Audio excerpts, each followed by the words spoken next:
Our current leader, Emmerson Mnangagwa, has failed to manage our economy and now wants us to believe it is because of sanctions.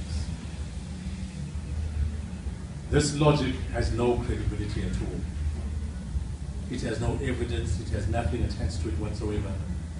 We are being pulled along an emotional highway that will disappoint us as a people. And so with that, we traditional leaders who call ourselves the College of the Chiefs, we are formally asking Emmerson Mnangagwa to do the honorable thing,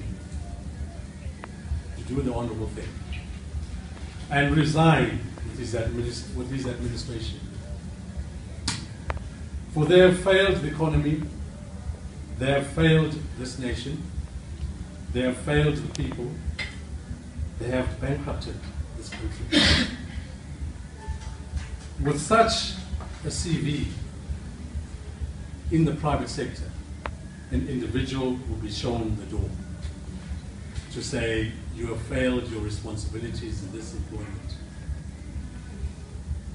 I think we've been fair to the current administration. We've given them from 24th November 2017 to try and prove their colors, to try and prove their worth.